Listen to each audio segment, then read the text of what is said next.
hindi nag-upload ng ganitong video. Pero, kailangan ko na siguro talagang kailangan ko lang syempre magbigay ng update about na sa nangyari sa life ko. So, yan nga, as you can see guys, naka white t-shirt lang ako. So, yan, impormahan ko ngayon. Kasi, malilate na ako eh. Pag nalilate na ako, ayoko na magsuot pa ng kung ano-ano para mas madali magpalit. Kumbaga, ipapatong ko na lang yung chef's code ko mamaya. So, yun guys, so, tingnan nyo yung tsura dito kapag Sunday. May mga tao man, siguro yung mga tipong maglilibot lang dito sa may downtown area. Kasi nga, di ba nga, nakatira nga ako dito sa may center town. So, yan. Ganito lang, normal na Sunday dito. Nakita yun, may mga tao na nag-walk ng dog. So, yan, tingnan nyo. Ayan, yung restaurant yan. On agad yung string lights. Feeling ko solar yan eh. Speaking of that, meron pala akong ganyang klaseng string lights sa bahay guys. So, hindi ko pa na-set up. Sobrang daming ko pinagkaabalahan guys talaga in. Pero ngayon samahan nyo muna ako talaga sa trabaho. And, believe me guys, dahil takot akong ma-dehydrate. May dala tayong tubig. Para, pag nagugutom ako, meron akong maiinom agad. Kasi hindi naman ako agad nakakain. Especially pag nagtatrabaho ka talagang gano'n. So guys, tawid na ako ha. Baka masagasaan pa ako. Ayan.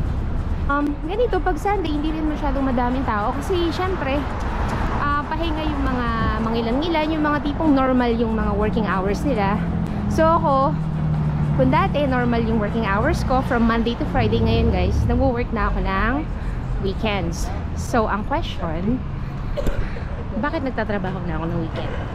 Yan yung isa sa mga bagay na nagkukwento ko para unti-unti malaman nyo nga kung ano nga yung mga ganap na yun nga yung nangyari sa akin for the past few weeks. Ganito kaganda pala sa Canada guys kapag ganyan na hindi malamig. Kasi ngayon, summer pa din.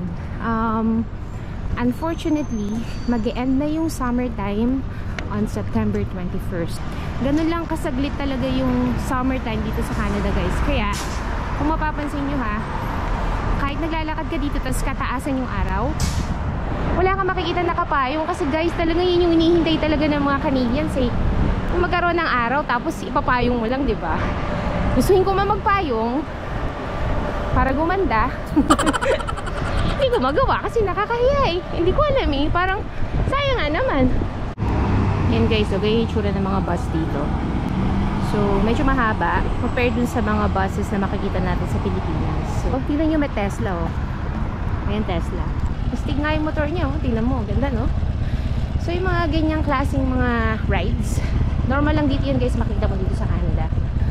Tipong Tesla, Ferrari.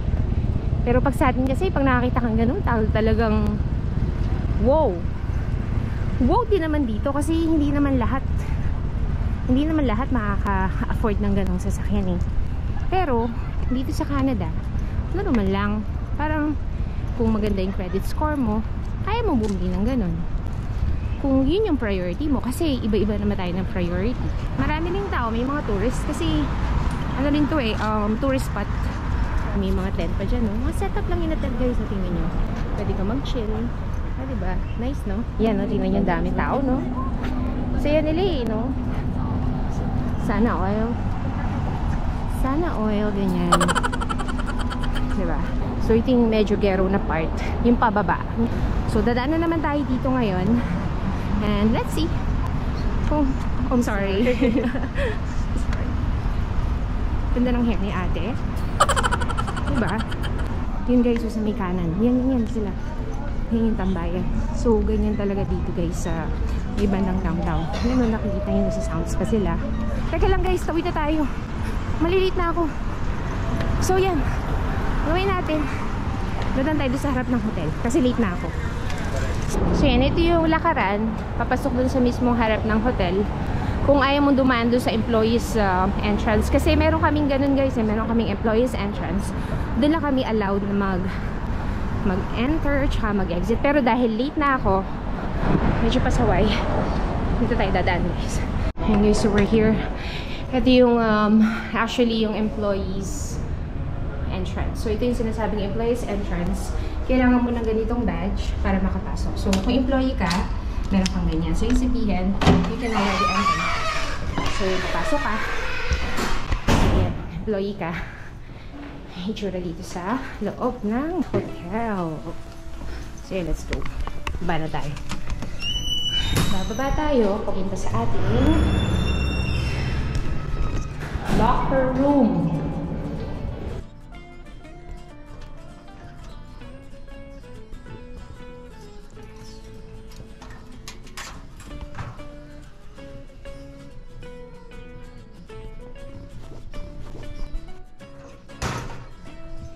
So yan guys pala. So kapag dito ka pala nag-work sa hotel, meron talagang, oh sorry, hello. Meron palang designated na mga, yun nga, may housekeeping, tapos merong laundromat, I'd say. So nakalaban na lahat yung mga uniform namin dito. So hindi ko na magpapaka-stress na laban pa yung mga uniform mo. So ito na yung locker room. Off ko muna yung camera. See you later. Life isn't, right? Right? It's just like a horror movie. Yeah, horror movie. Oh, yeah. Video. I'm filming it. It's amazing. It's look at that. Oh. Oh. Sometimes the elevator is kind of rough. You know that? Yeah? Yeah.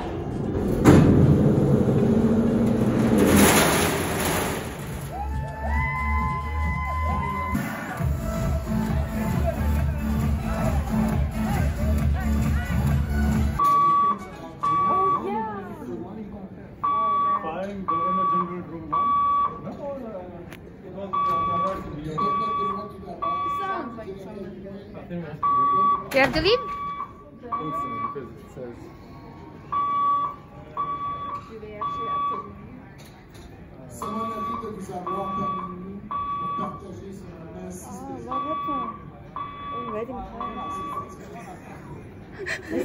si It's a proof, right?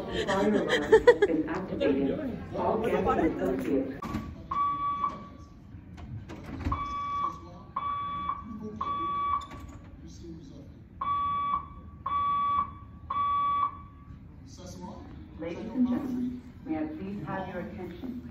The fire alarm has been activated.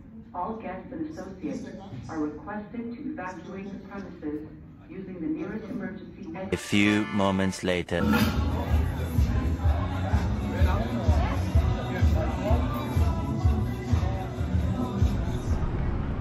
Guys, gabi na. Haggard na yung mukha ko. So, it's past 10:30 na. 10:30 natapos yung event. Tomorrow, maaga din naman yung pasok ko. Ito mo yung mga tambay dito guys sa likod ko. Nakatayang gabi pag mga ganyan. Nakatambay na sila. So, yun nga. Like what I said, 5:30. 5 o'clock kailangan ko na rin gumising. Kasi nga, binigyan ako ng shift ng hotel ng 6:30. So, ngayon, ginawa ko. Nagmamadali na akong umalis dun sa hotel para kasi makauwi ako. Makapagpahinga pa ako.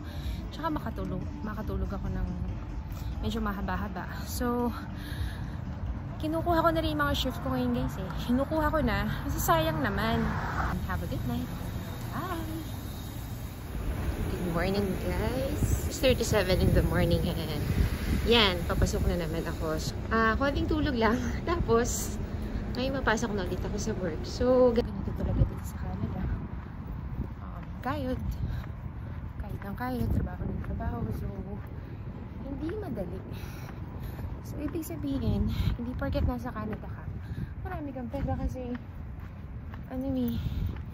kung hindi ka naman magtatrabaho, wala ka rin naman kakitain. So, parehas lang. So, siyempre, kung hindi ka magtatrabaho, ayaw mo mag-end up ng ganun. O yan guys, nakita nyo natutulog siya dyan sa bench. Nakakaawa guys eh. Nakakaawa talaga. Hindi mo alam kung paano na sila niyan pag lumamig na naman. So, yan, natingnan nyo guys yung itsura. Ganyan, itsura ng downtown Ottawa pag ganitong sobrang aga. Ayan, medyo chilly. Mag-inaw na rin yung kape ko. Nagiginaw na yung gabi ko guys, ayan no. O yan, di ba? Ganda ng ilaw-ilaw.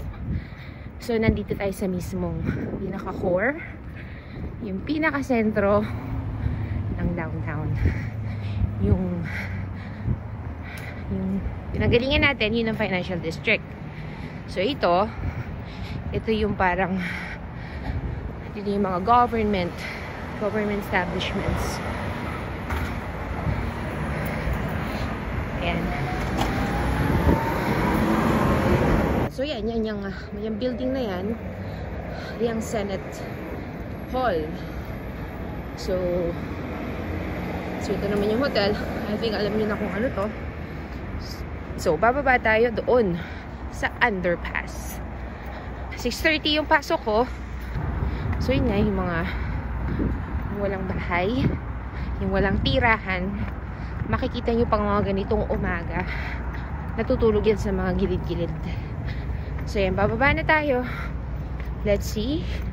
Pero ako, positive ako meron dito eh. So, Westin Hotel. Pasok tayo. So, yeah. Yan, ba tayo?